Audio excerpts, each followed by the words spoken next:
অবনী মৈত্র পর্দা তুলে ঘরে ঢুকে বলল, এতে তো আর গোয়েন্দাগিরির কিছু নেই মশাই, পুলিশ যা করার করেছে। তবে সাহেবের কপি তো সেই 10টায়। তাহলে তোমার সাহেবকে চা বা কফি কে দিয়েছিল?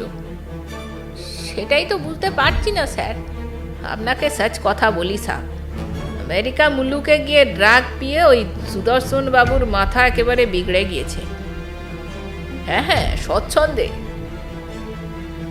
সুদর্শন আমাকে বলেছিল যে সে গোপার সঙ্গে নাকি আপনাকে মেন্টাল পেশেন্ট মশাই, সব সময় প্রলাপ বকত।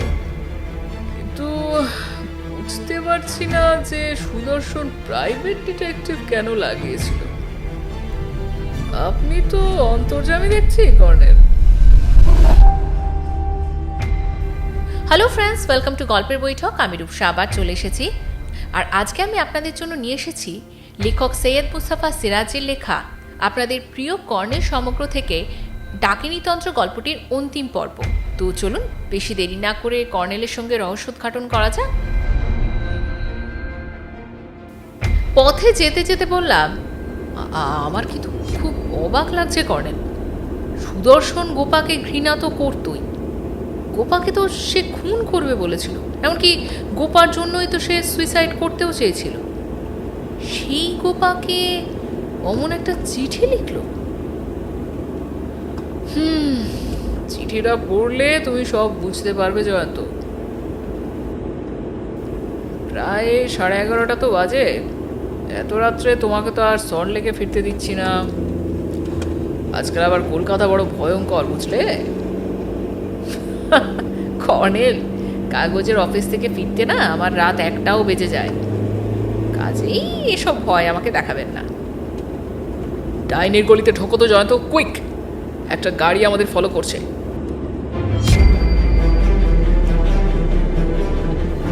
ব্যাকভিউ মিররে একটা গাড়ির আলো অবশ্য চোখে পড়ল। গাড়িটা জোরে আসছিল। সঙ্গে সঙ্গে আমি ডাইনে ঢুকে গেলাম। নির্জন আঁকাবাঁকা গলি রাস্তায় ঘুরতে ঘুরতে গ্রে স্ট্রিট, তারপর কর্নেলের কথা মতো বাঁয়ে ঘুরে সোজা গিয়ে উঠলাম এপিসি সার্কুলার রোডে। কর্নেলের বাড়িতে পৌঁছে বললাম, গাড়িটা কি সত্যি আমাদের ফলো করছিল? হ্যাঁ, সুদর্শনের বাড়ি থেকে বেরিয়ে শিববাবুর বাড়ির কাছে গাড়িটা দেখেছিলাম। আমরা শিববাবুর বাড়ি থেকে চলে আসার কিছুক্ষণ পরে দেখলাম বাগবাজারে ঢুকছে। আমার ধারণা আমরা সুদর্শনের বাড়ি ঢোকার সময় থেকেই আমাদের উপর নজর রাখা হচ্ছিল। আর গাড়ির নম্বরটা সেটা লক্ষ্য করেছেন? সঙ্গে বাইনোকুলার থাকলে নম্বরটা দেখতে পেতাম, তবে গাড়িটা কালো অ্যাম্বাসেডার। যাকে খিদে পেয়েছে। ষষ্ঠী, আমরা খাবো। সব রেডি বাবা মশাই। কেউ ফোন করেনি তো? বলি, সেই মেয়ে ছেলেটা সকালে আসবে বলেছে। খাওয়ার পর ড্রয়িং রুমে বসে অভ্যেস মতো কর্নেল কফির পেয়ালায় চুমুক দিয়ে বললেন,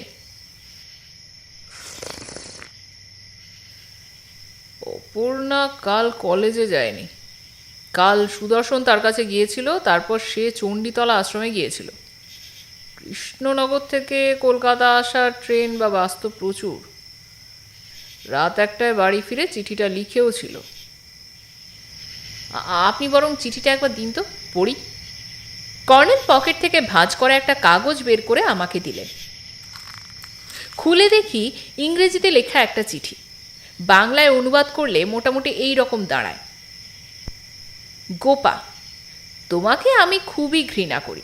ভেবেছিলাম তোমাকে আগে খুন করে তারপরে আত্মহত্যা করব। কিন্তু তুমি তো ডাইনি, ডাইনিকে খুন করা তো সহজ নয়। কাজেই তোমাকে রেহাই দিলাম। তুমি বেঁচে থাকো। অবনীদার সঙ্গে তোমার ওই অবৈধ সম্পর্কটাকে বৈধ করে নিও। তবে অবনীদা লোকটা ভালো নয়। তোমাকে বাবা যে গোপন ফাইলটা দিয়েছিলাম, অবনীদা টের পেলে সেটা হাতাবে, কিংবা তোমাকে নিষিদ্ধ মাদক তৈরিতে প্ররোচিত করবে। তাই তোমার ভালোর জন্য ফাইলটা তোমার স্যুটকেস থেকে চুরি করেছি। আর একটা কথা, আজ চণ্ডীতলা আশ্রমে মায়ের সঙ্গে দেখা করতে গিয়েছিলাম। মা আমাকে হাসতেই দিচ্ছিলেন না। তবে আমি জোর করে চলে এলাম। মা আমাকে সাবধান করে দিয়ে বলেছেন শিবু উকিল আর ভকতবাবু চক্রান্ত করেছে, আমি যেন তোমাকে নিয়ে শিগগির আমেরিকা ফিরে যাই। তাহলে বাড়িটা আশ্রমের দখলে আর আসবে না এবং ভকতজিও জলের দরে আর কিনতে পারবে না। স্বামী ব্রহ্মানন্দ নাকি সাধাসিধে মানুষ, ভকতজি তাকে ভক্তিতে একেবারে নুইয়ে ফেলেছে। তাকে স্বামী ব্রহ্মানন্দ কথা দিয়েছেন বাড়িটা যদি আশ্রমের হাতে কোনো দিনও আসে তাহলে ভকতজিকেই বেচে দেবেন।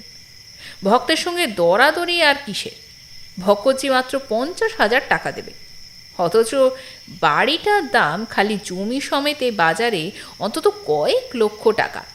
যাই হোক, আমি আত্মহত্যা করার কথাটা মায়ের মুখের দিকে তাকিয়ে আর বলতে পারিনি। কিন্তু আমি তো আত্মহত্যা করবই, তারপর তুমি আমার প্রপার্টির মালিক হবে, তাই তোমাকে সাবধান করে দেওয়া আমার কর্তব্য। আর বেশি কিছু লেখার ধৈর্য আমার নেই। তুমি তো ডাইনি, শিবু উকিল আর ভকতজিকে তুমি তোমার ডাইনি বিদ্যার জোরে জব্দ করো। চিঠিটা তাড়াহুড়ো করে লেখা, তলায় সুদর্শন তারিখ দিয়ে সই করেছে, সময় রাত 3:15 সেটাও লিখেছে। বললাম, হে তো বদ্ধ পাগল। বদ্ধ পাগল নয়, অসুখটা সম্ভবত স্কিজোফ্রেনিয়া। এসব মানসিক রোগীর কাছে বাস্তব অবাস্তবের সীমারেখা সব ঘুচে যায়, সে কি করছে তা অনেক সময় টেরই পায় না। হ্যালুসিনেশন বা ভুল দেখা এই অসুখের একটা লক্ষণ। তাছাড়া এদের কাছে বেঁচে থাকাটা একেবারেই অর্থহীন হয়ে পড়ে। কাজেই সুদর্শন কোনো এক সময় আত্মহত্যা করতই। তবে খুনিরা তর্সই ছিল না, বুঝলে। আচ্ছা কর্নেল, শিববাবু এবং ভকতজি ভবতারণকে দিয়ে খুন করিয়েছেন এই ব্যাপারে না আমি শিওর। কারণ সুদর্শনের সুইসাইডাল নোট চুরি আর তার কফির পেয়ালায় সাইনাইড রাখা বাইরের লোকের পক্ষে তো সম্ভবই নয়। তাছাড়া সে মুখোশ পরা একটা লোকের সাহায্যে ভয় দেখিয়ে গোপাকে বাড়ি থেকে তাড়িয়েওছে। এটা তো আপনারই সিদ্ধান্ত। অবতারণ এটা করেছে বটে, এবং শিববাবু আর ভকতজির কথাতেই করেছে। উইল অনুসারে নাকি তার 500 টাকা মাসোহারা। তার মতো মানুষ ওদের কথার দায় পড়ে এ কাজ করতেই পারে।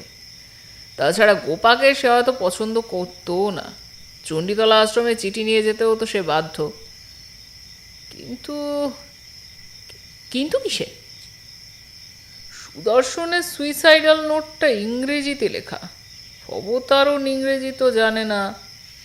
তার চেয়েও বড় কথা, শিববাবু এবং ভকতজির সুইসাইডাল নোটের খবরটা পেলেন কিভাবে? সুদর্শন সবাইকে বলে বেরিয়েছে যে সুইসাইড করবে, কিন্তু অলরেডি চিঠিও লিখে রেখেছে। এমন কথা কি তার পক্ষে বলা সম্ভব জয়ন্ত?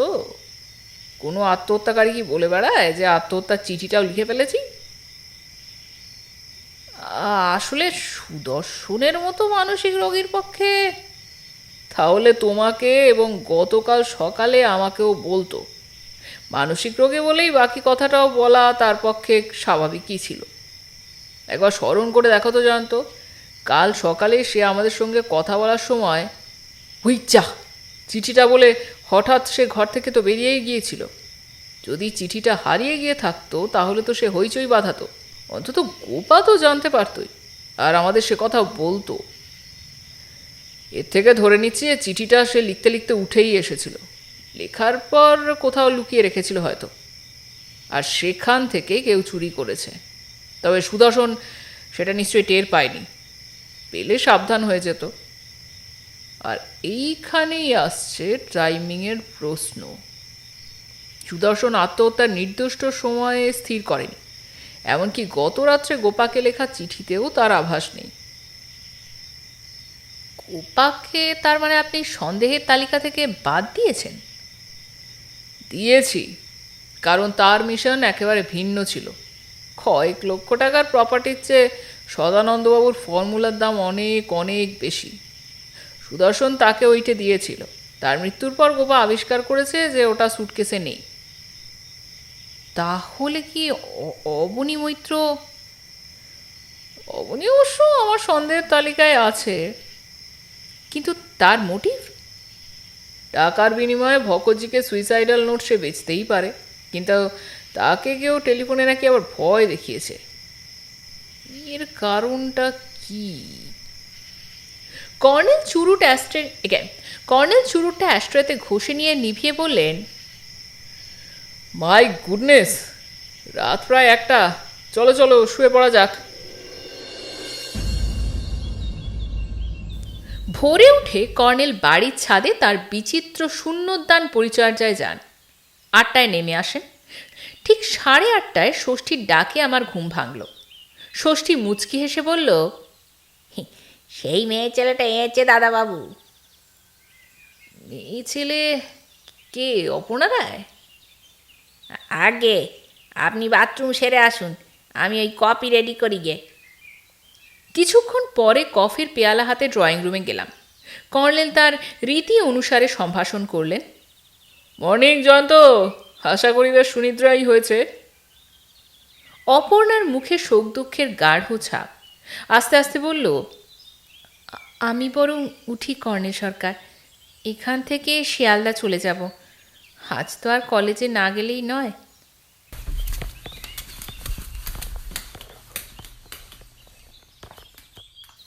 সে চলে যাওয়ার পর জিজ্ঞাসা করলাম, তা কর্নেল, ইনি বলছেনটা কি? বলছেন যে সুদর্শন নাকি তাকে একটা ফাইল রাখতে দিয়ে এসেছিল, তবে সেটা কিসের ফাইল সেটা অপর্ণা বোঝেনি। সেই ড্রাগ ফর্মুলার ফাইল নাকি? সেরকমই তো মনে হয়। সুদর্শন নাকি অপর্ণাকে বলেছিল যে পরে এক সময় সে ওটা ফেরত নেবে, তবে তারপর নাকি আত্মহত্যা সে করবেই। তাহলে দেখা যাচ্ছে যে সে আত্মহত্যার সময় ঠিক করেনি। ঠিক। আর ফাইলটা এখনো অপর্ণার কাছে? না, সে আমাকে দিয়ে গেছে। বলে কর্নেল টেবিলের ড্রয়ার থেকে একটা ছোট্ট প্যাকেট বের করলেন। কাগজের মোড়ক খুলতেই একই সাইজের একটা ফাইল বেরুলো। কর্নেল বললেন, দেখো, বুঝতে পারো নাকি? ক্লিপে আঁটা একগোছা পুরনো কাগজপত্রে ইংরেজিতে অজানা শব্দ লেখা এবং দুর্বোধ্য আঁকযোগ, পাতায় পাতায় নকশাও আছে। ফেরত দিয়ে বললাম, এক বর্ণও বুঝতে পারছি না, তবে আপনি তো কোটিপতি হওয়ার এমন সুযোগ আর পাবেন না। ফাইলটা এখনই পুড়িয়ে ফেলবো জয়ন্ত, এটা সাংঘাতিক একটা বিষধর সাপ। চলো ছাদে গিয়ে বরং এই শুভ কাজটা সারা যাক।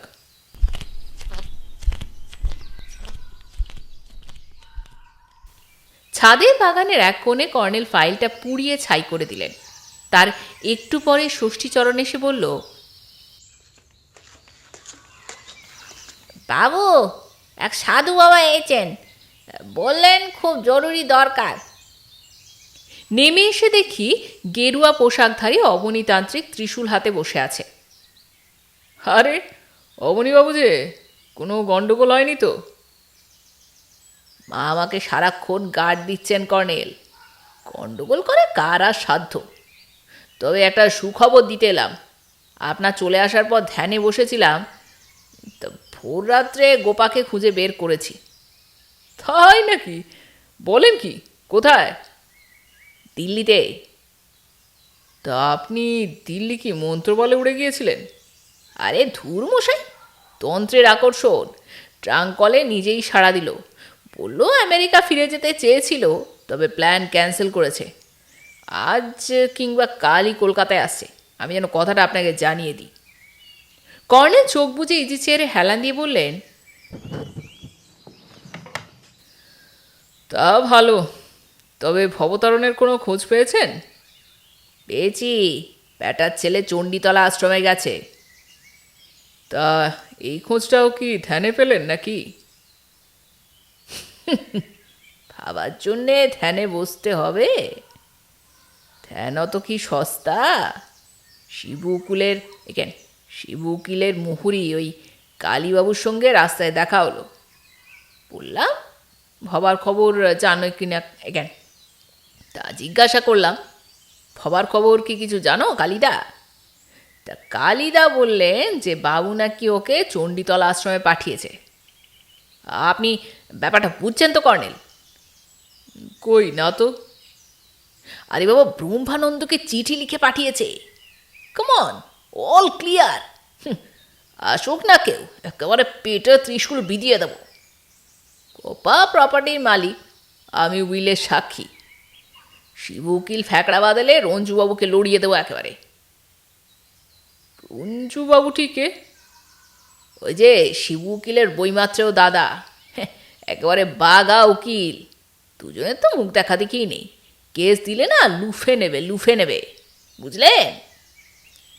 কর্নেল চোখ তুলে বললেন, আচ্ছা অবনীবাবু, আপনি তো আপনার পিসুমশাইয়ের ওষুধ কারখানায় কাজ করতেন, তা কি কাজ করতেন? কাজ বলতে ওই ওভারঅল সুপারভিশন। আর আপনার পড়াশোনা কত দূর? অবনীতান্ত্রিক যথারীতি কারণ বাড়ি পান করেছেন সকালে, কথাবার্তা সুরেই তা বোঝা যাচ্ছিল। বলল, আসলে ছোটবেলা থেকে তো পিসুমশাইয়ের কাছেই মানুষ, মা বাবার মুখ আর মনেই পড়ে না। পিসুমশাই ওই খোঁচা মেরে মেরে বিএসসি পর্যন্ত তুলেছিলেন, কিন্তু মা আমাকে অন্যদিকে টেনেছিলেন। টানাটানিতে শেষে মায়েরই জয় হলো। জয় তারা মাগো, ব্রহ্মময়ী তুমি। তা এবার উঠি মশাই, গঙ্গা স্নান করেই চলে এসেছি। আর অবনীবাবু, আর একটা কথা, আপনার পিসিমশাইকে পুলিশ ঠিক কী কেসে অ্যারেস্ট করেছিল? আপনাকে তো কাল রাত্রেই বলেছি যে কেন আপনাকে তো কাল রাত্রেই বলেছি যে পিসিমশাই খুব একটা ভালো লোক ছিলেন না। আমাকে সঙ্গে নিয়ে আদিবাসী মুলুকে ওদের টোটকা জড়িবুটি কিনতে যেতেন। তবে মানুষটার মাথা ছিল, নোবেল প্রাইজ পাওয়া উচিত ছিল না। সে তো বুঝলাম, কিন্তু পুলিশ ওকে অ্যারেস্ট কেন করেছিল? নিজের নামে একটা ওষুধ তৈরি করেছিলেন, সদানন্দ বটিকা। সব কৌটোর গায়ে লেগা থাকতো স্নায়ু দৌর্বল্যের ওষুধ, কিন্তু কিছু কিছু কৌটোর গায়ে লাল যুক্ত চিহ্ন থাকতো, সেগুলো কিন্তু সাংঘাতিক ড্রাগ। মিলিয়ে মিশিয়ে কৌটোগুলো প্যাকেট ভর্তি চালান যেত দেশে বিদেশে। ব্যাস, তারপর কেউ ব্যাপারটা ফাঁস করে দিল। অ্যান্টি ড্রাগ সেল থেকে অফিসাররা পুলিশ নিয়ে এসে পিসমশাইকে একেবারে পাকড়াও করলো। শেষ ওই শিবু উকিল বাঁচিয়ে দিয়েছিল।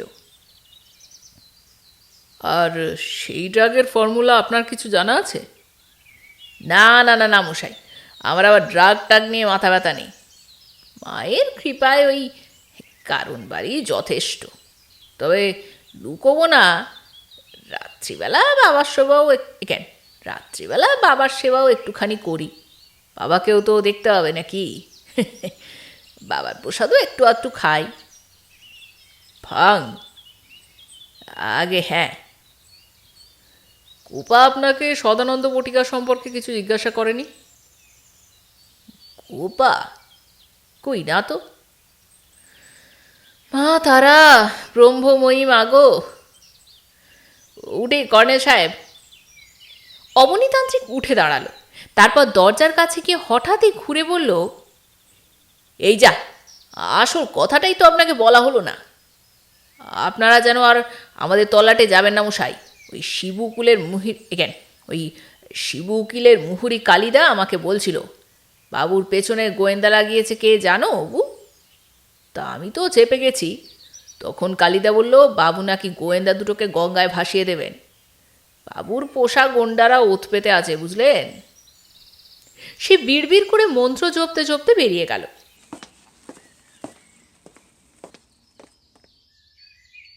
ষষ্ঠীচরণ দরজা বন্ধ করতে গেল।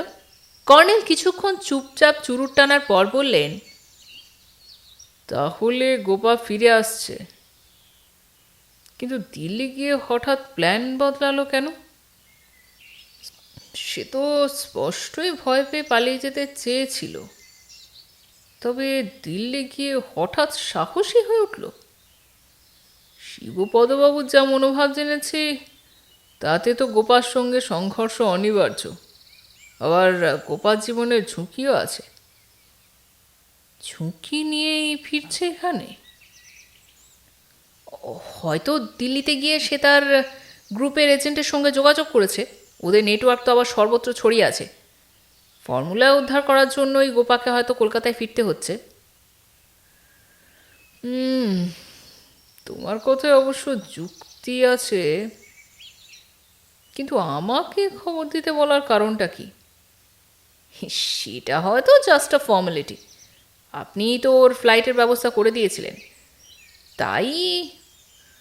না না না না জয়ন্ত, আমি গোপার চ্যালেঞ্জের গন্ধ পাচ্ছি। আপনাকে চ্যালেঞ্জ? গোপা তো আপনাকে ভালোই জানে। বিচার পত্রিকার প্রবন্ধের তলায় ওই দু চার কথায় লেখা আমার পরিচিতি থেকে আমাকে তত বেশি জানাতেও সম্ভব নয়। যাকে ষষ্ঠী, ব্রেকফাস্ট। ষষ্ঠীচরণ পর্দার ফাঁকে মুখ বাড়িয়ে বলল, সব রেডি বাবা মশাই। জয়ন্ত, কুইক, ব্রেকফাস্ট করেই আমরা বেরোবো। তবে গাড়িতে নয়, ট্যাক্সি করে শিয়ালদা, তারপর ট্রেন। আপনি কি চণ্ডীতলা আশ্রমে যাওয়ার প্ল্যান করছেন নাকি? হুম, সুদর্শনের মায়ের সঙ্গে একটু কথা বলতে হবে। ট্রেনে কৃষ্ণনগর পৌঁছতে প্রায় 1:15 বেজে গিয়েছিল। একটা হোটেলে খেয়ে নিয়ে আমরা বাস স্টপেজে গেলাম। 3টের আগে বাস নেই, তাও বাস স্টপ থেকে নেমে নাকি প্রায় 1 কিলোমিটার হাঁটতে হবে। তার চেয়ে ওই একা গাড়িই ভালো, একেবারে আশ্রমে পৌঁছে দেবে। মোটে 6 কিলোমিটার দূরত্ব। কর্নেলের পোশাক ট্যুরিস্টে, মাথায় টুপি, কাঁধে কিট ব্যাগ এবং প্রজাপতি ধরা নেট, আর গলায় একটা ঝুলন্ত বাইনোকুলার এবং ক্যামেরা। আমার পরনে শুধু প্যান্ট শার্ট। একা গাড়ির কোচওয়ান মকা বুঝে 30 টাকা হাঁকলো। রোগা টিংটিংয়ে টাট্টু ঘোড়া সম্ভবত কর্নেলের ওজনের চাপে একেবারে কাহিল। বেহাদ্য পিচ রাস্তার পর মোরাম বিছানো রাস্তা, তার অবস্থাও শোচনীয়। তবে আশ্রম যাত্রীদের ভিড় একেবারে দেখার মতো। ওই এক চিলতে রাস্তায় কি কৌশলে যে আরও এক্কা, গরু মোষের গাড়ি, সাইকেল রিক্সো এবং প্রাইভেট কার পরস্পরকে পাশ কাটিয়ে যাচ্ছে, সেটাও একেবারে দেখার বিষয়। সরকারি বনসৃজন প্রকল্পের রূপায়ণ, মৌসুমি ধান ক্ষেত, ইট খোলা একটা ছোট্ট গ্রাম, তারপর অদূরে নদীর বাঁধ। কর্নেল সারাটা পথ চোখে বাইনোকুলার রেখে পাখি দেখছিলেন। মাঝে মাঝে সাদা বক ছাড়া আমার চোখে অবশ্য আর কোনো পাখিই পড়ল না। আশ্রমের গেটের সামনে দুধারে খলপা চটের ছাউনি দেওয়া কয়েকটা দোকান। ভিড় একেবারে গিজগিজ করছে। একা থেকে নেমে ভাড়া মিটিয়ে কর্নেল এগিয়ে গেলেন।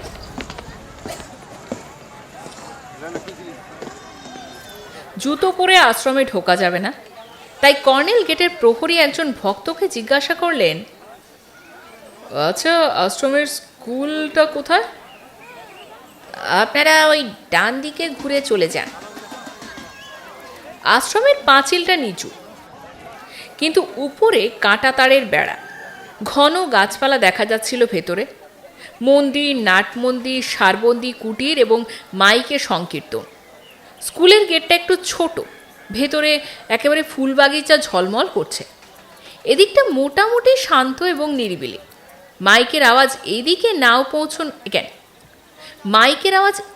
নাও পৌঁছনোর কারণ একটা দোতলা লম্বা বাড়ি। বাড়িটার চেহারা দেখলেই বোঝা যায় যে সেটা খুবই পুরনো, সম্ভবত কোনো বড়লোক বা জমিদারের বাড়ি। আশ্রমকে দান করা হয়েছে। সাইনবোর্ডে লেখা আছে কর্মশালা। প্রাঙ্গণে একদল ছাত্রী বিচিত্র অঙ্গভঙ্গিতে সব কসরত করছে।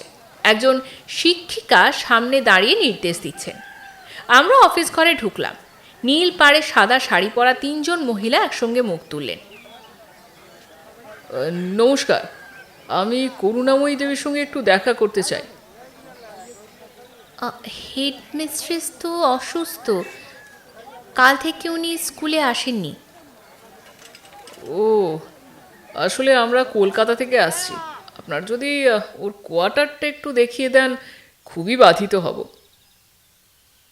তবে উনি কি দেখা করবেন? আসলে ভীষণ অসুস্থ তো। কর্নেল পকেট থেকে কার্ড বের করে বললেন, এই কার্ডটা ওকে দিলে আশা করি উনি দেখা করবেন।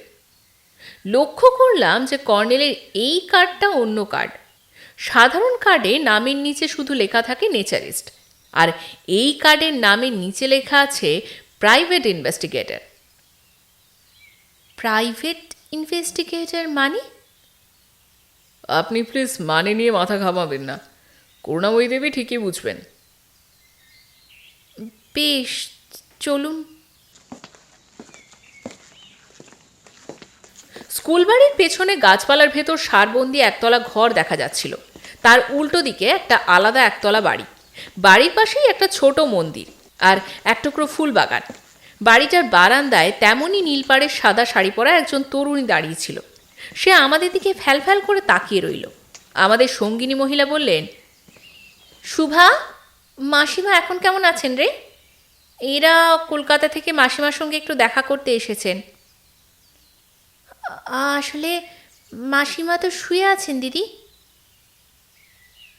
মহিলা পর্দা তুলে সামনের ঘরে ঢুকে গেলেন। শুভা কর্নেলকে দেখেই যাচ্ছিল। কর্নেল মিষ্টি হেসে জিজ্ঞাসা করলেন, আপনি কি এখানে টিচার? শুভা মাথা দুলিয়ে জানালো যে সে নার্স। আশ্রমে হাসপাতালও আছে বুঝি? আগে হ্যাঁ। এই সময় সেই মহিলা বেরিয়ে এসে বললেন, আপনারা ভেতরে যান। শুভা, আমি যাই রে, তুই তো আছিসই। ভেতরে ঢুকে দেখি সাদামাটা বিছানায় প্রৌঢ়া এক মহিলা বসে আছেন। পরনে সাদা থান, চেহারায় রুক্ষ ভাব। চশমার ভেতর চোখ দুটি বেশ তীক্ষ্ণ, রোগাটে গড়ন আর গায়ের রং ফ্যাকাশে। কাঠটা ওর হাতের মুঠোয় ধরা। বললেন, আপনারা বসুন। ঘরে আসন বলতে একটা মোড়া এবং একটা চৌকো টুল, দুটোই অবশ্য গদি আটা, সম্ভবত এই আশ্রমেরই তৈরি। কর্নেল মোড়ায় বসে বললেন, আপনাকে এই সময় বিরক্ত করার জন্য খুবই দুঃখিত। আপনি প্রাইভেট ইনভেস্টিগেটর? আগে হ্যাঁ। কি ইনভেস্টিগেট করেছেন? আগে আপনার ছেলে সুদর্শনের মৃত্যু সম্পর্কে। খোকা সুইসাইডই করেছে। আমাকে ওর দুঃখের কথা বলতে এসেছিল, তবে আমি ওকে আটকাতে পারিনি। সুইসাইডের খবর আপনাকে ভবতারণ দিয়ে গেছে, তাই না? হ্যাঁ, সে কাল এসেছিল। রাত্রে আশ্রমে থেকে সকালে ফিরে গেছে। আমার সঙ্গে আর দেখা করে যায়নি। তবে ভবতারণ যে খোকার বউ সেজে থাকা মেয়েটাকে ভয় দেখিয়ে তাড়িয়েছে, এইটুকুই যা সান্ত্বনা। ওই মেয়েটাই খোকার আত্মহত্যার জন্য দায়ী। খোকা আমাকে বলেছিল জানেন, কিন্তু আমি কি করতে পারি বলুন তো? যাও বা পারতাম, তা তো আর সময়ই পেলাম না। খোকা বরাবরই হঠকারী স্বভাবের ছেলে। আপনি সদানন্দবাবুর উইলের কথা জানেন? গুরুজির কাছে শুনেছি। প্রপার্টি আপনাদের আশ্রম পাবে, তাই তো? গুরুজিকে বলেছি যে ওই পাপের সম্পত্তি যেন না নেয়। পাপের সম্পত্তি তো পুণ্যের কাজে লাগানো উচিত। না না, আমি গুরুজিকে বলেছি যে উনি ওই সম্পত্তি নিলে আমি আশ্রম ছেড়ে চলে যাব। আর গুরুজি কি বলেছেন? আমাকে ভেবে দেখতে 2 দিন সময় দিয়েছেন। তবে আমার একটাই কথা। আপনাকে আমার একটু ব্যক্তিগত প্রশ্ন করার আছে, ক্ষমা করবেন। করুন, আমি স্পষ্ট কথাই ভালোবাসি। সদানন্দবাবুর সঙ্গে আপনার লিগালি ডিভোর্স হয়েছিল কি? আমরা কোর্টে যাইনি, গুরুজির আদেশেই আমাদের সেপারেশন হয়েছিল। করুণাময়ী ঠোঁটের কোণা কামড়ে ধরে যেন আত্মসম্বরণ করলেন। তারপর বললেন, খোকার মৃত্যু সম্পর্কে আপনি তদন্ত করছেন কেন? আপনাকে তদন্তের ভার কে দিয়েছে? ওই বজ্জাত মেয়েটা? না, আসলে আমার কিছু ব্যক্তিগত হবি আছে। আমি একজন রহস্যভেদী। খোকার মৃত্যুতে কি কোনো রহস্য আছে? আছে। তাকে কেউ মার্ডার করেছে। কি বললেন? মার্ডার, ঠান্ডা মাথায় হত্যা। আপনার ছেলের মানসিক অসুখ ছিল সেটা ঠিক, সে আত্মহত্যার কথা সবাইকে বলে বেড়াচ্ছিল সেটাও ঠিক, এমনকি একটা সুইসাইডাল নোটও লিখেছিল, কিন্তু ওটা তার অবচেতন অভিমানেরই প্রকাশ মাত্র। সুইসাইড সে হয়তো শেষ পর্যন্ত করতও না। আমি হয়তো বলছি কিন্তু, কারণ সে ঠিক করেনি যে কখন আত্মহত্যা করবে। আমার ধারণা সেইভাবে তার স্ত্রী গোপার মনোযোগ দাবি করেছিল এইমাত্র। শুধু গোপাই তাকে সুস্থ করে তুলতে পারত, তবে গোপা তা করেনি। অবশ্য কেন করেনি সেটা আমার কাছে এখনো অজানা। তবে কেউ তো এই সুযোগটা নিয়েছে। সুইসাইডাল নোটটা চুরি করে তার কাপে পটাশিয়াম সাইনাইডের বড়ি রেখে দিয়েছে। সুদর্শনের ভোরে উঠে কফি খাওয়ার অভ্যেস ছিল, সেটা খুনি জানতো। গ্যাস ওভেনের কাছে একটা কাপে বড়িটা ছিল। জায়গাটা আমি দেখেওছি, আর সেখানে তো সরাসরি আলো পড়ে না। সাদা কাপের তলায় সাদা বড়ি, চিন্তা করুন। অভ্যেস মতো সুদর্শন তাতে কফি ঢেলেছে এবং কফিতে চুমুক দেওয়ার সঙ্গে সঙ্গেই মৃত্যুমুখে ঢলে পড়েছে। আর খুনি তাকে টানতে টানতে নিয়ে গিয়ে পাশের ঘরে টেবিলে বসিয়ে দিয়েছে এবং টেবিলে ওই সুইসাইডাল নোটটা পেপার ওয়েট চাপিয়ে রেখেও দিয়েছে। গ্যাসের ওভেনের তলা থেকে ভাঙা কাপের টুকরো কুড়িয়ে নিয়ে গিয়ে পাশের ঘরের টেবিলের নিচে ফেলেছে। এই সময় দুহাতে মুখ ঢাকলেন করুণাময়ী। তার শরীরটা কেঁপে উঠল। মিসেস সান্যাল, আপনি প্লিজ একটু শান্ত হন। করুণাময়ীর চোখে জল, রুক্ষ কণ্ঠস্বরে বললেন, আমি মিস সান্যাল নই। আইনের চোখে যে আপনি এখনো Mrs Sanyal. Please face the reality. আমার কোকাকে কে খুন করলো আর কেন? আপনার কি ধারণা সেটা আমি জানতে চাই, তাছাড়া আপনার সাহায্যও পেতে চাই। আপনি পটাশিয়াম সাইনাইড বললেন, তাই না? হ্যাঁ। আমি আপনার সঙ্গে কলকাতা যাব। বেশ তো, আপনারা গিয়ে মেইন গেটের বাইরে অপেক্ষা করুন, আমি যাচ্ছি।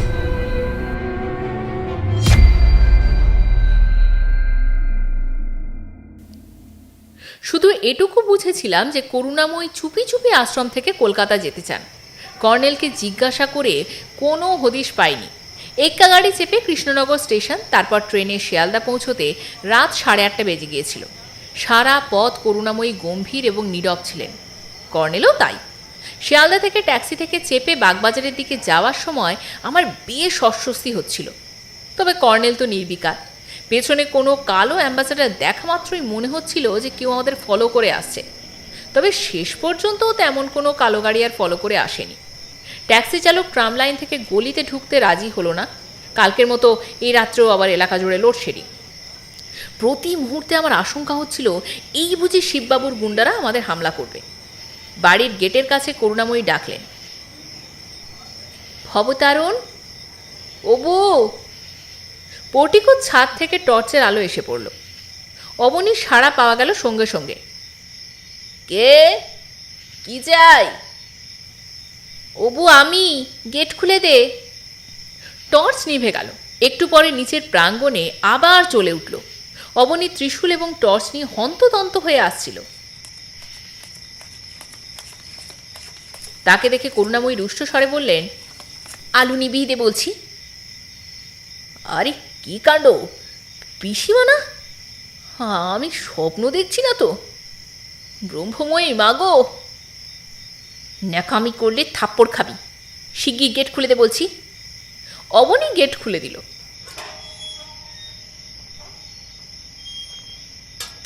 আমরা ঢুকলে সে তক্ষুনি তালা এঁটে দিয়ে বলল,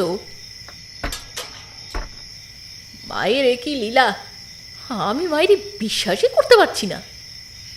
চুপ। ভবতারণ কোথায়? সন্ধ্যায় বেরিয়েছে। দুপুরে বেটার ছেলে ফিরল। বাড়ি ঢুকতে দেবো না ভেবেছিলাম, তবে ঝামেলার ভয় ওকে আর ঘাঁটাইনি। শিবু উকিলের গুন্ডাদের নিয়ে এসে উল্টে যদি আমাকেই বাড়ি থেকে বার করে দেয়। তবে তুমি এসে পড়বে হঠাৎ, সেটা তো কল্পনাও করিনি। মায়ের দিব্যি। কর্নেল সাহেব তোমাকে ডেকে এনেছেন মনে হচ্ছে। তমশাই, ব্যাপারটা কি? গোপার খবর কি অবনীবাবু? এখনও পৌঁছতে পারেনি, তবে অলরেডি আমি রঞ্জুবাবুর সঙ্গে কনসাল্ট করেই এসেছি। অবু, খোকা কোন ঘরে ছিল? ওই তো পিসিমশাইয়ের ঘরে। ঘরটা একটু খুলে দে তো, আর ওই লণ্ঠন বা মোম নিয়ে আয়। অবনী নিজের ঘর থেকে আগে হ্যারিকেন নিয়ে এলো, তারপর সুদর্শনের ঘরের তালা খুলল। করুণাময়ীর নার্ভ যে কত শক্ত তা প্রতি পদে টের পাচ্ছিলাম। কর্নেল সাহেব, আমাকে একটু সব বুঝিয়ে দিন তো, খোকাকে যে সত্যি মার্ডার করা হয়েছে আপনি বুঝলেনটা কি করে? আমি সব ডিটেলস জানতে চাই।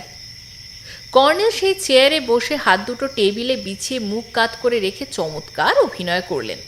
তারপর বললেন, ভাঙা কাপটা এখানে পড়েছিল। চেয়ারে বসে কফিতে চুমুক দিলে কাপ তো নিচে পড়বে না।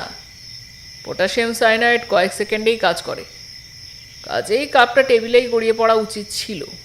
টেবিলে কোনো তরল পদার্থের চিহ্নও ছিল না। ডান হাতে টেবিলে ওভাবে ছড়িয়ে পড়ার সম্ভাবনাও ছিল না। এবার বরং সুদর্শনের ল্যাবে আসুন। অবনীর হাত থেকে করুণাময়ী হ্যারিকেন নিলেন। অবনী বলল, আমি একটু পোর্টিকোর ছাদে যাচ্ছি পিসিমা, বাড়িতে চোর ঢুকতে পারে, একটু পাহারা দিই গে। সে চলে গেলে পর সুদর্শনের ল্যাবে ঢুকে করুণাময়ী শ্বাস ছেড়ে আস্তে আস্তে বললেন, এই ঘরে খোকার বাবার ল্যাবরেটরি ছিল। কর্নেল গ্যাস ওভেনের কাছে গিয়ে খুদে টর্চ জ্বেলে হাঁটু মুড়ে বসলেন। তারপর আবার উঠে দাঁড়ালেন, গম্ভীর মুখে বললেন, আশ্চর্য, কাপের তো কয়েকটা সূক্ষ্ম কুচি পড়েছিল, তবে এখন তো নেই।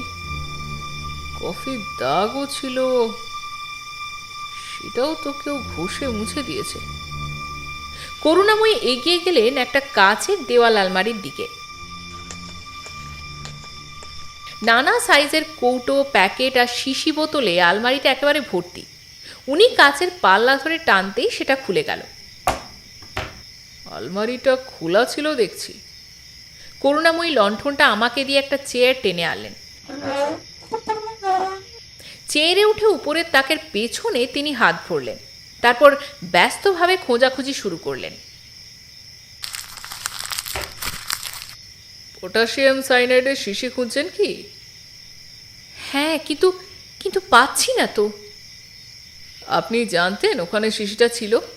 করুণাময়ী চেয়ার থেকে নেমে বললেন, তবে সেটা 1 বছর আগের কথা। খোকার বাবা হয়তো পরে কোথাও সরিয়ে রেখেছে। তবে এটা বুঝতে পারছি না যে আলমারিটা খোলা কেন। সুদর্শনী হয়তো বন্ধ করতে ভুলে গিয়েছিল। করুণাময়ী আমার হাত থেকে হ্যারিকেন নিয়ে ল্যাবের ভেতর ঘোরাঘুরি করে বললেন, এই ল্যাবে অনেক নতুন যন্ত্রপাতি দেখছি। আচ্ছা, এই দুটো কি কম্পিউটার?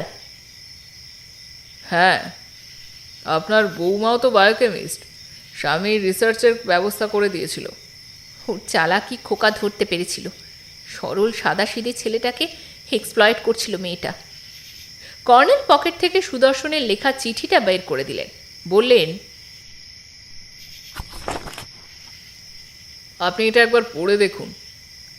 করুণাময়ী একটা টেবিলে লণ্ঠন রেখে চিঠিটা পড়লেন, তারপর বললেন, আমি খোকাকে তো কখনো বলিনি বউকে নিয়ে আমেরিকায় ফিরে যাক। এই কথা খোকা কেন লিখলো তা জানিও না। আমি বলেছিলাম যে ওকে তোর বাবার ফর্মুলা দিয়ে ভুল করেছিস, ফাইলটা কেড়ে নিয়ে মেয়েটাকে বাড়ি থেকে তাড়িয়ে দে। ফাইলটা কেড়ে নেওয়ার সাহস সুদর্শনের ছিল না, তাই গোপনে গোপা সুটকেস থেকে হাতিয়ে নিয়েছিল। এখন বুঝেছি যে আপনার কথায় সে কাজ করেছিল। ফাইলটা কি আপনি খুঁজে পেয়েছেন? পেয়েছিলাম, তবে এখন আর সেটা নেই। আমরা পুড়িয়ে নষ্ট করে দিয়েছি। ভালোই করেছেন। চিঠিটা আমাকে ফেরত দিন প্লিজ। চিঠিটা 2 হাতে ধরে ঠোঁটে চেপে ধরলেন করুণাময়ী। কাঁপা কাঁপা গলায় বললেন, আমার খোকার হাতের শেষ চিহ্ন। এবং যথাসময়ে ওটা আপনার হাতেই ফেরত যাবে, আই প্রমিস। করুণাময়ী চিঠিটা কর্নেলকে ফেরত দিয়ে বললেন, পটাশিয়াম সাইনাইডের শিশিটা খুঁজে বের করা উচিত। শিশিটা তো ভর্তিই দেখেছিলাম। বলে উনি পাশের ঘরে গিয়ে ডাকলেন, অবু, একবার শুনে যা তো। অবনী করিডোরে এসে বলল, পিসিমা, আমি বাইরে কল্পনাও করতে পারছি না যে তুমি এসেছো। তুই ভাঙ গিলেছিস? তোমার দিব্যি। তুই ল্যাবের কাছের আলমারি খুলেছিলি? আমি? আমার কি মাথা খারাপ নাকি? ওষুধের আলমারি খুলে আমি করবোটা কি? ওতে তো পটাশিয়াম সাইনাইডের শিশি ছিল, কই খুঁজে পেলাম না তো। এ কি সাংঘাতিক কাণ্ড! হবু, তুই এখনো বল, তুই ওটা চুরি করে কাউকে বেচেছিস কিনা? মা কালীর দিব্যি পিসিমা, আমি কি তাই পারি বলো? আমি কেমন করেই বা জানবো যে ওই আলমারিতে সাইনাইড আছে? তুই তো খোকার বাবার অ্যাসিস্ট্যান্ট ছিলি, তুই নিশ্চয়ই জানতিস। আমার কিচ্ছু মনে নেই, ওই জপ তপ আর তন্ত্র সাধনা নিয়েই কাটাচ্ছি। আমাকে তো দেখেই তোমার বোঝা উচিত ছিল কি ছিলাম আর কি হয়েছি। আমার সন্দেহ নিশ্চয়ই ভবার কাজ। চলো তো পিসিমা, ভবার ঘরটা একটু সার্চ করে দেখি। ও মশাই কর্নেল, আপনি তো গোয়েন্দা, তালা ভাঙতে পারবেন? তালা ভাঙার দরকার কি অবনীবাবু? আমরা বরং একটু অপেক্ষা করি না, ভবতারণ ফিরে আসুক। পিসিমা, তুমি বরং আমার ঘরে বসবে, এসো, আমি একটু চাফা করে আনি। না অবু, আমরা নিচে গিয়ে দাঁড়াচ্ছি। আমাকে আজ রাত্রেই আশ্রমে ফিরতে হবে। আশ্রমে কাল দিনেই যেও বরং পিসিমা। কে জানে কেন আজ রাত্রে বড্ড অস্বস্তি হচ্ছে। তুমি থাকলে একটু সাহস বাড়ে। আরে বুঝলে না, ওই শিবু উকিলের গুন্ডারা কখন এসে হামলা করা যায় তো আর বলা যায় না। অন্তত আজ রাত্রিটা থেকে যাও পিসিমা, কাল থেকে আমার আর ভয় নেই। উনি ঠিকই বলছেন, গোপা দিল্লি থেকে এসে গেলেই আপনি নিশ্চিন্ত। সেই বজ্জার ডাইনি মেয়েটা আবার আসবে? তার সাহস তো কম নয়। পিসিমশাই যে কেলোর কীর্তিটা করে গেছেন পিসিমা, উইল অনুসারে গোপাই প্রপার্টির মালিক। শিবু উকিলের কাছে উইল আছেও, ওই দেখে এসো না কি। চলুন কর্নেল সাহেব, নিচে যাই। এখানে থাকতে আমার দম আটকে আসছে। আমরা নিচে গেলাম। পোর্টিকোর সামনে লনে গিয়ে দাঁড়ানোর সঙ্গে সঙ্গেই বিদ্যুৎ ফিরে এলো। অবনী বলল, ততক্ষণে মন্দিরে গিয়ে মায়ের একটু আশীর্বাদ নিয়ে আসি। এতক্ষণে লক্ষ্য করলাম অবনী মৈত্রের পায়ে খড়ম নেই, খালি পা। আজ সকালেও কর্নেলের বাড়িতে সে খালি পায়েই গিয়েছিল। কর্নেল বললেন, আচ্ছা মিসেস সান্যাল, অবনীবাবু তন্ত্র সাধনার বাতিক সম্পর্কে কি আপনি কিছু জানেন? গুরুজি ওকে দীক্ষা দিয়েছিলেন। মাঝে মাঝে খোকার বাবার সঙ্গে আশ্রমে যেত। গুরুজির খড়ম চুরি করে ধরা পড়েছিল তো, খড়মচোরা গুরুজিকে হিমালয় এক সন্ন্যাসী দিয়েছিলেন। আপনি বিশ্বাস করবেন কিনা জানি না, সেই খড়ম পায়ে দিয়ে গুরুজি এক হাত উঁচুতে শূন্যেও দাঁড়াতে পারেন। সব সময়? না, বছরে মাত্র একবার কালী পুজোর রাত্রে অমাবস্যার তিথিতে হাজার হাজার ভক্তের চোখের সামনে উনি এই অলৌকিক শক্তি দেখান। আর সেই খড়মই চুরি করেছিল অবু। গুরুজি ক্ষমাও করেছিলেন। ভক্তরা অবশ্য তার আগেই ওকে মারধরও করেছিল। আমি আর খোকার বাবা তো লজ্জায় আর মুখ দেখাতে পারিনি গুরুজিকে। শেষে উনি নিজেই এই বাড়ি এসে আমাদের আশ্রমে ডেকে নিয়ে যান। যাকে সেসব অনেক পুরনো কথা। আপনি গোপনে আশ্রম থেকে এলেন কেন? গুরুজি অনুমতি দিতেন না বলে। উনি তো অলৌকিক শক্তিধর সিদ্ধ পুরুষ, উনি নিশ্চয়ই টের পাবেন। পাবেন, তবে উনি ক্ষমাশীল। মায়ের মন উনি বুঝবেন ঠিকই। এই সময় গেটের কাছে ভবতারণের হাঁক ডাক শোনা গেল। অবনী মন্দিরের দিক থেকে দৌড়ে এসে গেট খুলতে গেল।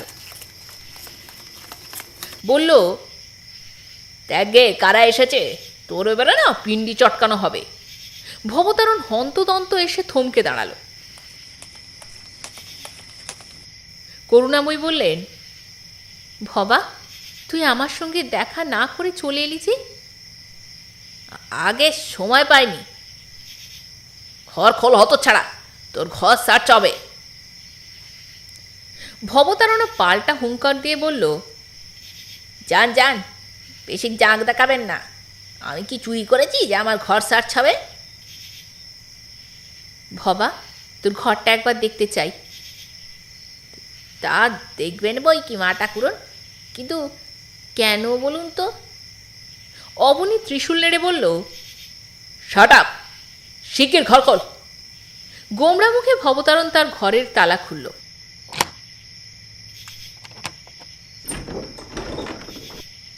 সুইচ টিপে আলোও জ্বালল। ছোট্ট ঘর, একটা তক্তপোষে বিছানা পাতা, দড়িতে কয়েকটা জামা কাপড় ঝুলছে, দেওয়ালে অনেকগুলো ক্যালেন্ডার এবং তাক ভর্তি ওষুধের শিশি। অবনী বলল, সার্চ শুরু করুন কর্নেল সাহেব। কর্নেল তাকের ওষুধের শিশি বোতলগুলো দেখতে ব্যস্ত হলেন। অবনীতান্ত্রিক তক্তপোষের তলায় টর্চের আলো ফেলল। তারপর বলল, সুটকেসের পেছনে একটা শিশি দেখতে পাচ্ছি, এটা দেখুন তো কি। শিশিটা দেখা মাত্রই করুণাময়ী কেড়ে নিলেন। তারপর শিশিটা মুঠোয় বুকের কাছে চেপে ধরে ভাঙা গলায় বললেন, ভবা, তোর মনে কিনা এই ছিল শিশি? অবনী বলল, আমি থানা থেকে পুলিশ ডেকে আনি, ওকে পালাতে দেবেন না। দাঁড়ান দাঁড়ান অবনীবাবু, অত ব্যস্ত হওয়ার দরকার নেই। কি বলছেন মশাই? হাতে নাতে ধরা পড়া আসামিকে ছেড়ে দেব? একটু ধৈর্য ধরুন, আমাকে একটু দেখতে দিন। ভবতারণ গুম হয়ে দাঁড়িয়েছিল। গলার ভেতর থেকে বলল, আগে কি হলো কিছুই তো বুঝতে পারছি না। এই শিশিটা তুমি কোত্থেকে পেয়েছিলে ভবতারণ? আগে শিশিটা কোত্থেকে এলো সেটাই তো বুঝতে পারছি না স্যার। এখনো খুলে বলো ভবতারণ। সত্যি বলছি স্যার, শিশিটা আমি রাখিনি। এতে কি আছে তুমি বুঝতে পারছো? পারছি, মনে হচ্ছে বিষ ভরা আছে। এর আগে তুমি এটা কোথাও দেখেছো? না স্যার। বলেই ভবতারণ করুণাময়ীর পা জড়িয়ে ধরল। কেঁদে বলল, বিশ্বাস করুন মা ঠাকুরন, আমি কিচ্ছু জানি না। কেউ আমাকে বাঁচাবার জন্য আমার ঘরে শিশিটা রেখে দিয়েছে। করুণাময়ী পা ছাড়িয়ে নিয়ে বাইরে গেলেন।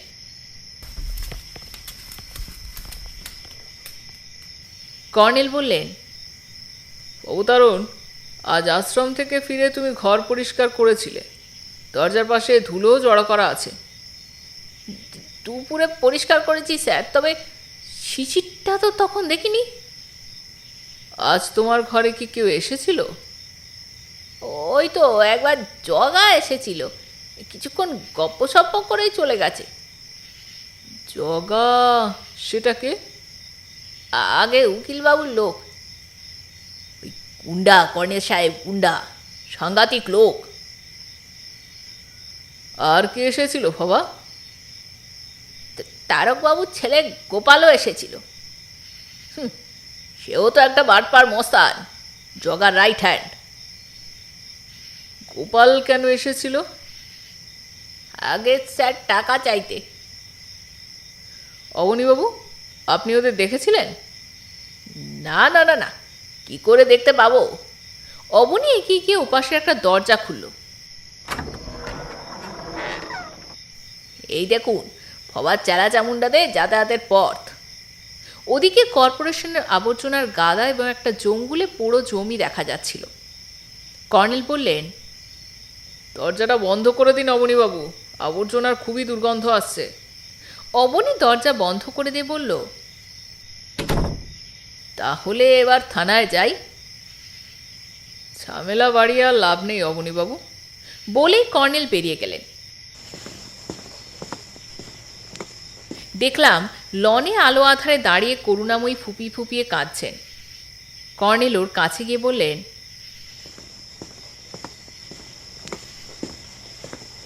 শিশিটা আমাকে দিন, আর আপনি আমার সঙ্গেই আসুন। এই বাড়ি আপনার পক্ষে নিরাপদ নয়। জয়ন্ত, তুমি বরং এগিয়ে গিয়ে একটা ট্যাক্সি দেখো তো, মোড়ে পেয়ে যাবে।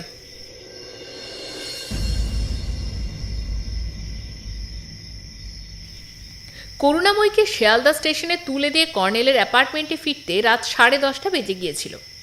এ রাতেও কর্নেল আমাকে বাড়ি ফিরতে দিলেন না, তবে খবরের কাগজে চাকরির কারণে প্রায়ই আমাকে এরকম বাইরে কাটাতেই হয়। খাওয়ার পর ড্রয়িং রুমে বসে কর্নেল কফির পেয়ালায় চুমুক দিয়ে বললেন, করুণাময়ী সম্পর্কে কি বুঝলে জয়ন্ত? খুবই জেদি আর কড়াধাতের মহিলা, তবে আশ্রমের গুরুজির প্রতি আনুগত্যের চেয়ে ভয়টাই যেন একটু বেশি। আর স্কুলটার কথা কিন্তু তুমি ভুলে যাচ্ছ। স্কুলে কি এমন আছে? ওটাই ওর অন্তিম আশ্রয়। জীবনে যে সব কিছু হারিয়েছে, তার পক্ষে একটা শক্ত আশ্রয় আঁকড়ে ধরে থাকাটা তো খুবই স্বাভাবিক। তাছাড়া চিন্তা করো যে স্কুলের হেডমিস্ট্রেস হওয়ার মতো শিক্ষা দীক্ষাও ওর আছে। এদিকে সদানন্দবাবু যতই প্রতিভা থাক, একাডেমিক শিক্ষা তো তত কিছু ছিল না। কাজেই স্ত্রীর সঙ্গে অ্যাডজাস্ট করে চলার প্রশ্ন তো ছিলই। এসব ক্ষেত্রে রুচির সংঘর্ষ অনিবার্য। কর্নেল চোখ বুজে অভ্যেস মতো ইজি চেয়ারে হেলান দিলেন। বললাম, একটা ব্যাপার কিন্তু আমার খুব আশ্চর্য লাগছে কর্নেল। পটাশিয়াম সাইনাইডের শিশি খুঁজে বের করতেই যেন উনি আমাদের সঙ্গে এসেছিলেন। শিশিটা ভবতারণের ঘরে পাওয়া গেল, অথচ উনি উচ্চবাচ্য না করে চুপচাপ চলে গেলেন। বলবেন যে আপনি ওকে আশ্বস্ত করেছেন ঠিকই, কিন্তু আফটারঅল ওর তো একমাত্র ছেলেকে খুন করা হয়েছে। একজন জেদি কড়াধাতের মহিলার পক্ষে এই রিয়াকশনটা একটু অস্বাভাবিক নয়? বরং বলবো যে অবনীর রিয়াকশন কিন্তু অত্যন্তই স্বাভাবিক। এতক্ষণ সম্ভবত সে থানায় খবর দিয়েও দিয়েছে। না না না না, থানায় গেলে এতক্ষণ থানা থেকে আমার সঙ্গে যোগাযোগ করতো। আমার ধারণা গোপা ফিরে না আসা পর্যন্ত অবনী অপেক্ষা করবে। কিন্তু আমার অন্য জায়গায় চিন্তা হচ্ছে, ভবতারণের সঙ্গে অবনীর ঝামেলা বেঁধেছে কিনা। বাদবাদ চান্স আছে, তবে তবে অবতারণ শিববাবুর অনুগত। তাছাড়া তার সঙ্গে পাড়ার গুন্ডামস্তানদেরও যোগাযোগ আছে। অবনী তাকে খাটাবার সাহস এই রাত্রিবেলায় পাবে কিনা সন্দেহ। আচ্ছা কর্নেল, ভবতারণের ঘরে তো শিশিটা পাওয়া যায়, অথচ সে বলছে যে কিছু জানে না। কিন্তু তার হাবভাব দেখে তো মনে হচ্ছিল যে সে বেপরোয়া। শিববাবু তার গার্জেন, সে তো বেপরোয়া হতেই পারে। শিববাবু আর ভকতজির চক্রান্তের কথা সুদর্শনের চিঠিতে তো আছে। ওরা ভবতারণকে দিয়ে পটাশিয়াম সাইনাইডের শিশি হাতিয়ে থাকতে তো পারেনি, তারপর কাউকে দিয়ে। জয়ন্ত, বেশি ভাবলে এখন আর ঘুমোতে পারবে না। এখন ওঠো, চলো এখন শুয়ে পড়া যাক। সকালে উঠে আমি আবার কথাটা তুললাম। কর্নেল খবরের কাগজে চোখ বুলোচ্ছিলেন। বললেন, ভবতারণ বাড়ির পুরাতন ভৃত্য, মালিক ওষুধের কারবারি। কাজেই ওষুধ সম্পর্কে কিছু ধারণা তো তার থাকতেই পারে। তার ঘরে অবনী বা সুদর্শনের অজ্ঞাতসারে বাইরের লোক আসার প্রমাণও আমরা পেয়েছি। সুদর্শনের মৃত্যুর পর শিববাবু এবং ভকতজির নির্দেশে সে গোপাকে ভয় দেখিয়ে তাড়িয়েওছে। টাকা কড়ির সাংঘাতিক লোভ আছে। অবনী এবং গোপাকে ফলো করে সুদর্শন পুরুলিয়ার অযোধ্যা পাহাড়ে তো গিয়েই ছিল। তখন এই শিশিটা হাতানোর সুযোগ তো ভবতারণের ছিলই।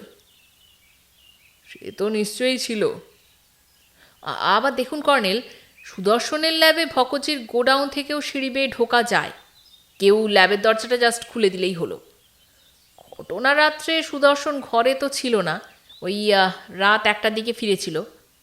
তা ওই সময়ের মধ্যে তার সুইসাইডাল নোট তো চুরি করাটাও সোজা। এটাও ঠিক, খুবই সোজা। কিন্তু সুইসাইডাল নোটের কথা কার জানা ছিল সেই প্রমাণটা তো আমরা পাইনি। ধরুন দৈবাত্মটা কারো চোখে পড়েছিল। তাহলে বলবো ওটা চোখে পড়ার পরই সুদর্শনকে মেরে ফেলার চক্রান্ত করা হয়েছিল, তার আগে নয়।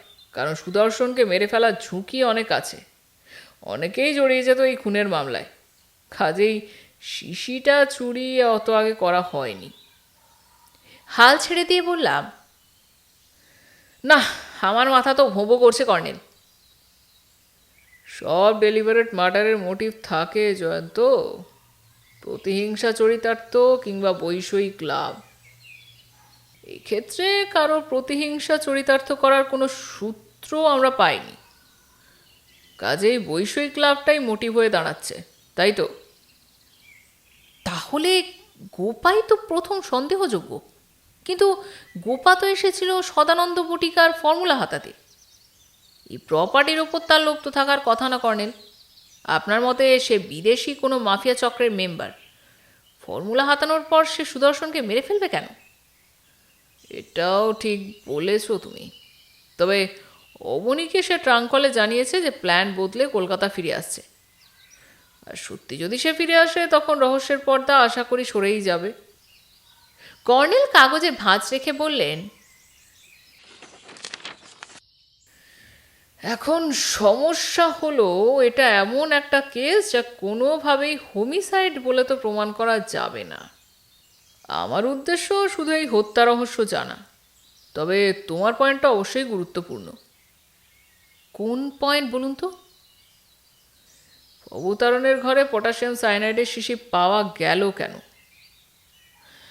চলো বেরোনো যাক। এখন কোথায় যাবেন? অবতারণের কাছে। তাকে রাত্রে সেরকম কিছু জিজ্ঞাসা করার সময় পাইনি। গাড়িতে যেতে যেতে বললাম, বৈষয়িক লাভ যখন মোটিভ, তখন নিঃসন্দেহে ভকতজি এবং তার সহযোগী শিববাবু ওই হত্যাকাণ্ডের পিছনে আছেন, যদি গোপাকে আপনি রেহাই দেন। কর্নেল অবশ্য কোনো জবাব দিলেন না আমার কথার। বাগবাজার স্ট্রিটে ঢুকে বেশ অস্বস্তিই হচ্ছিল। কালো অ্যাম্বাসাডার দেখলেই বুকটা ধড়াস ধড়াস করে উঠছে। কর্নেল তো নির্বিকার। ট্রাম রাস্তা পেরিয়ে সেই গতিতে ঢুকে গেটের কাছে গিয়ে হর্ন দিলাম।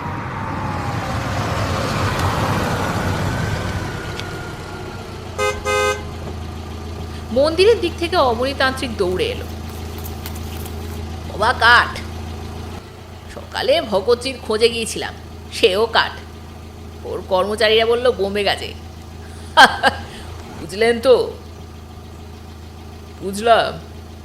থাক, আর ভেতরে যাব না, অবতারণকেই জেরা করতে এসেছিলাম। অবনী অদ্ভুতভাবে হাসতে লাগলো। বলল, কাল রাত্রে আপনারা যাওয়ার পর শিবু উকিলের কাছে গিয়েছিল ব্যাটার ছেলে।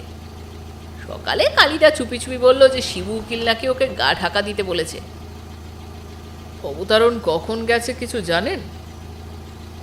ওই তো কাল রাত্রেই শিবু উকিলের বাড়ি থেকে এসে সুটকেসে ওই পুচকা বুচকি নিয়ে বেরিয়ে গেল। আমি ওকে পুলিশে দেবার কথা ভেবেও ছিলাম, তবে আপনি তো আবার আমাকে নিষেধ করেছেন, তাই চুপচাপ ছিলাম।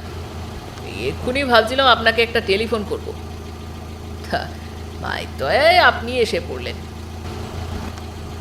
আর গোপার কি খবর? সে কি এখন এসে পৌঁছেছে? এসেই যাবে, তন্ত্রের আকর্ষণ। তারা ব্রহ্মময়ী মাগো। আচ্ছা চলি অবনীবাবু।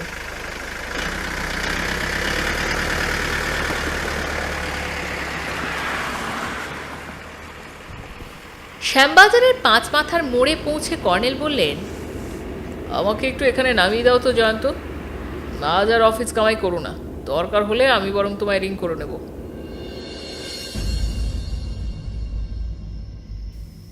কর্নেল সেদিন রিং করলেন ঠিক রাত 9টায়। দৈনিক সত্যসেবক পত্রিকার অফিসে রিপোর্টার্স রুমে তখন খুব কাজের হিড়ি। আমার একটা ছোট অ্যাসাইনমেন্ট ছিল। প্রেস ক্লাবে একজন কেন্দ্রীয় মন্ত্রীর প্রেস কনফারেন্স থেকে সদ্য ফিরেছি। তাড়াহুড়ো করে কপিটা লিখেই বেরিয়ে পড়লাম। কর্নেলের অ্যাপার্টমেন্টে গিয়ে দেখি গোপা বসে আছে। মুখে হিংস্রতার ছাপ একেবারে স্পষ্ট। আমার দিকে তাকিয়ে একবার ঘড়ি দেখল। কর্নেল বলল, তুমি কি শুধু তোমার এই ফিরে যাওয়া নোট বইটা নিতেই এসেছিলে? গোপার চোখের সঙ্গে সঙ্গে সেই অস্বাভাবিক চাউনি লক্ষ্য করছিলাম। সে শুধু মাথাটা দোলালো। তাহলে প্রপার্টির দাবি তুমি করবে না? না, প্রপার্টির দাবি করার অধিকার আমার নেই। কেন তা বলতে আপত্তি আছে? We were not legally married, Colonel Sarkar. We were just living together. I see. আমি ভেবেছিলাম তুমি আমাকে চ্যালেঞ্জ করছো। That's right. সেই জন্যই আমার ফেরার কথা আপনাকে জানাতে বলেছিলাম।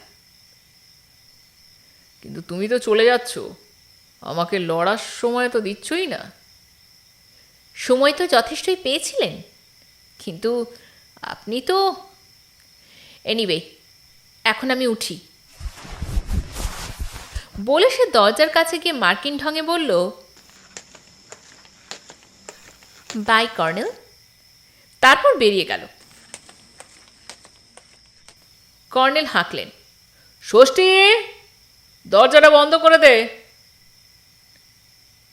আমি কিন্তু মাথা মুন্ডু কিছুই বুঝলাম না কর্নেল।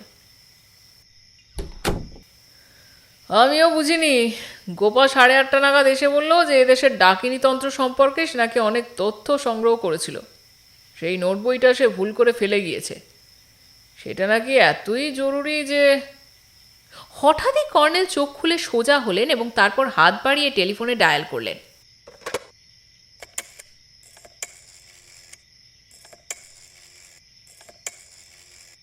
কিছুক্ষণ পরে বললেন, রিং হয়ে যাচ্ছে জয়ন্ত। উনি কি ভাঙেননি সে কাত নাকি? আরও কিছুক্ষণ অপেক্ষা করে তিনি ফোন রেখে দিলেন। তারপর আবার ধ্যানস্থ হলেন। আপন মনে বললেন, গোপা কি সত্যিই ডাকিনী তন্ত্রের নোট বই ফেলে গিয়েছিল? আপনাদের এই চ্যালেঞ্জের ব্যাপারটা ঠিক কী বলুন তো?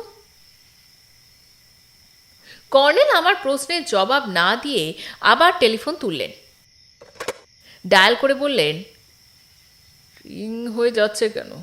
কেউ তো ধরছেও না। না, ব্যাপারটা তো দেখতে হবে। জয়ন্ত, কুইক! কোথায় যাবেন এখন? সান্যাল বাড়ি। হে, এখন? সে কি? না না না জয়ন্ত, আমার অস্বস্তি হচ্ছে। ওঠো ওঠো ওঠো।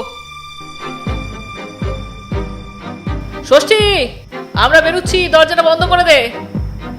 লনে নেমে গিয়ে গাড়িতে উঠলাম দুজনে। স্টার্ট দিয়ে বললাম, বাড়ি যেতে কিন্তু আমারও অস্বস্তি হচ্ছে কর্নেল। অ্যাডভোকেট ভদ্রলোক আমাকে আর ঘাঁটাতে সাহস করবেন না। সম্ভবত উনি পুলিশ মহলে আমার সম্পর্কে খোঁজখবর নিয়েইছেন। তবে ভবতারণ আর ভকচ্ছি ওর পরামর্শেই গা ঢাকা দিয়েছে, সেটা ঠিক। তা না হলে অবনীই বাড়ি থেকে গলা ধাক্কা খেত। কর্নেলের নির্দেশে গলির মোড়ে গাড়ি লক করে রেখে দুজনে এগিয়ে গেলাম।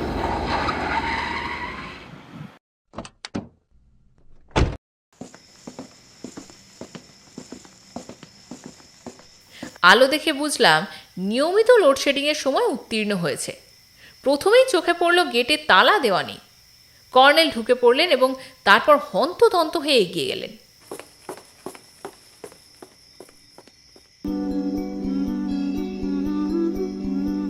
ওকে অনুসরণ করে পোর্টিকোর তলায় গিয়ে দেখি দরজাটাও হাট করে খোলা। ওপর তলার করিডোরে গিয়ে কর্নেল অবনীর ঘরের সামনে দাঁড়ালেন।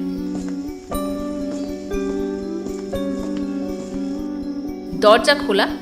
কর্নেল শ্বাস প্রশ্বাসের সঙ্গে বললেন, যা ভেবেছিলাম। দেখতে পেলাম যে ঘরের ভেতর আলো জ্বলছে। মেঝে উপর হয়ে পড়ে আছে অবনী তান্ত্রিকের স্পন্দনহীন শরীর।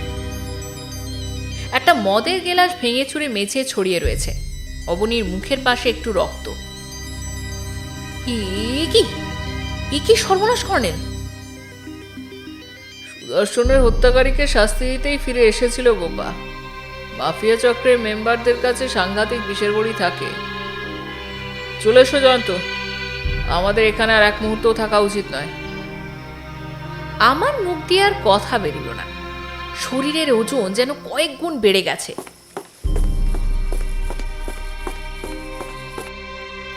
গেট দিয়ে বেরোনোর সময় কেউ লক্ষ্য করছে কিনা সেদিকে আর মন ছিল না। যন্ত্রচালিতের মতো গাড়িতে উঠে স্টার্ট দিলাম।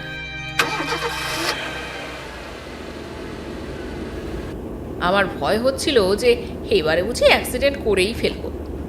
বাগবাজার স্ট্রিটে পৌঁছে কিছুটা ধাতস্থ হয়ে বললাম, আমাদের তো থানায় জানানো উচিত ছিল কর্নেল। ছেড়ে দাও, যথা সময়ে পুলিশকে জানানোর প্রচুর লোক পাচ্ছে। কিন্তু অবনী সুদর্শনকে মেরে ফেললো কেন? গোপাকে পাওয়ার লোভে, এবং সে ভেবেছিল গোপাকে পাওয়া মানে কার্যত প্রপার্টি হাতে পাওয়া। তবে ভুলটা গোপাই করেছিল, অবনীকে বড্ড বেশি প্রশ্রয় দিয়েছিল। সেটা হয়তো স্রেফ অভিনয়, কিন্তু নির্বোধ অবনীর মনে লোভ জাগিয়ে দেওয়ার পক্ষে সেটা যথেষ্টই। আমি কিন্তু এই সম্ভাবনার কথা আপনাকে বলেছিলাম।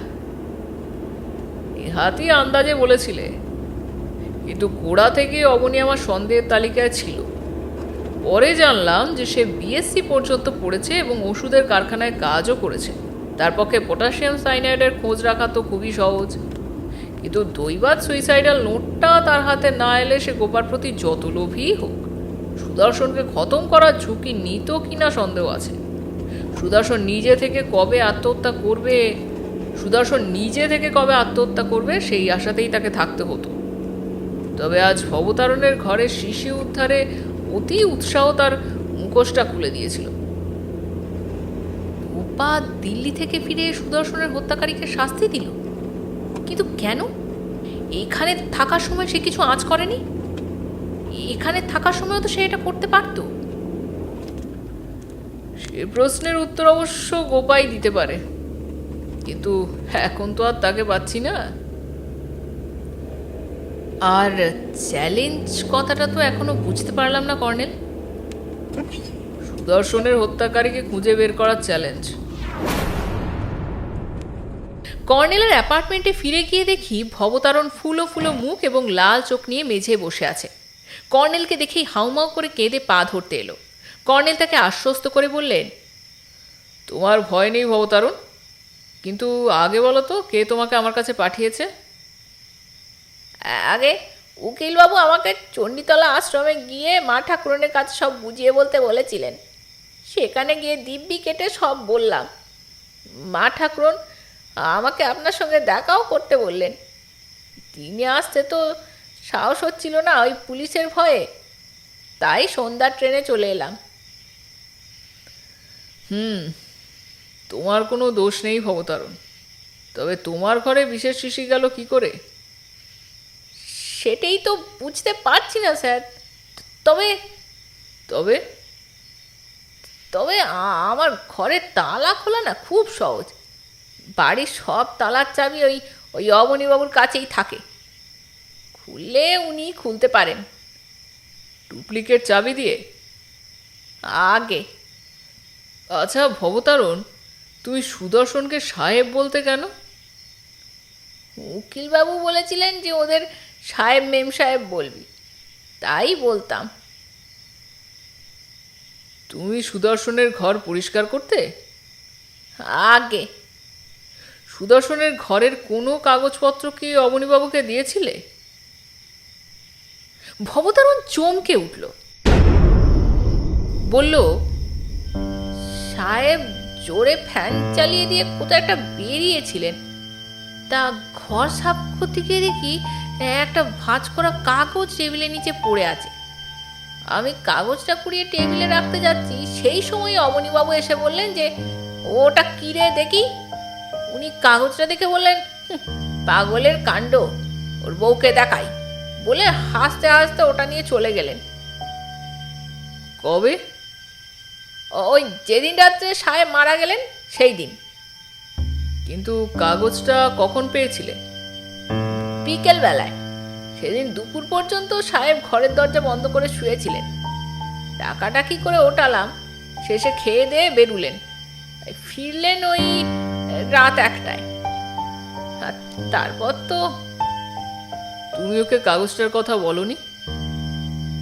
মনে ছিল না স্যার, উনিও জিজ্ঞাসাও করেননি, করলে নিশ্চয়ই বলতাম। এমন সময় টেলিফোন বাজলো।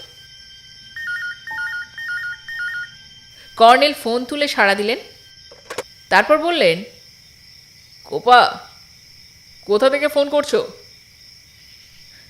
ঠিক আছে, বলো না। তবে শুধু একটা কথাই জানতে চাই, তুমি দিল্লি গিয়ে কিভাবে জানতে পারলে যে অবনী? হ্যাঁ, আমি দেখে এসেছি। না গোপা, অপরাধী শাস্তি পেয়েছে। তার চেয়েও বড় কথা যে মৃত্যুটাকে হত্যা বলে তো প্রমাণ করানো যাবে না।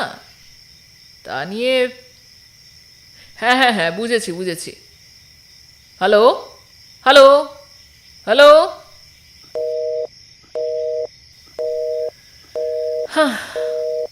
কোপা লাইনটা কেটে দিল। কি বলল কর্নেল?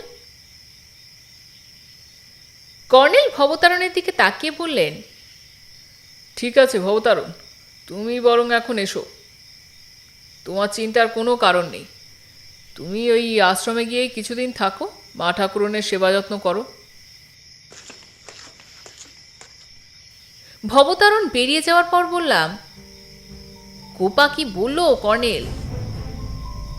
বিবেক যন্ত্রণা তাকে দিল্লি থেকে ফিরিয়ে এনেছিল। সে কি জানতো যে কে সুদর্শনকে খুন করেছে? জানতে পেরেছিল, তবে রিস্ক নিতে চায়নি। এখানে তো শিববাবু তার পেছনে লেগেছেন। তার চেয়ে দিল্লি থেকে গোপনে ফিরে অবনীকে শাস্তি দিয়ে যাওয়া তার পক্ষে নিরাপদই মনে হয়েছিল। কর্নেল চুরুট ধরিয়ে ইজি চেয়ারে হেলান দিলেন।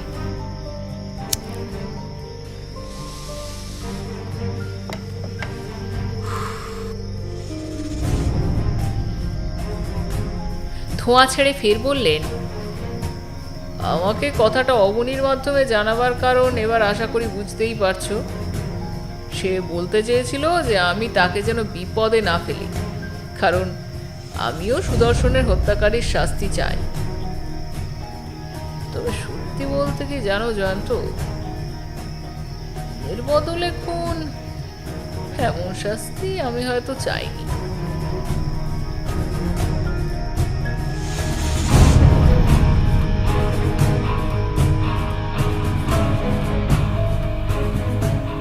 আপনারা শুনছিলেন লেখক সৈয়দ মুস্তাফা সিরাজের লেখা কর্নেল সমগ্র থেকে ডাকিনী তন্ত্র গল্পটি কেমন লাগলো অবশ্যই আমাদের জানাবেন, এবং এই চ্যানেলের অন্যান্য গল্পগুলি যদি আপনাদের ভালো লাগে প্লিজ এই চ্যানেলটিকে শেয়ার ও সাবস্ক্রাইব করতে অবশ্যই ভুলবেন না, আর নোটিফিকেশন পাওয়ার জন্য বেল আইকনটিকেও নিশ্চয়ই ক্লিক করবেন। আজকে তবে এই পর্যন্তই, পরে আবার দেখা হচ্ছে অন্য একটি গল্পের সঙ্গে। নমস্কার।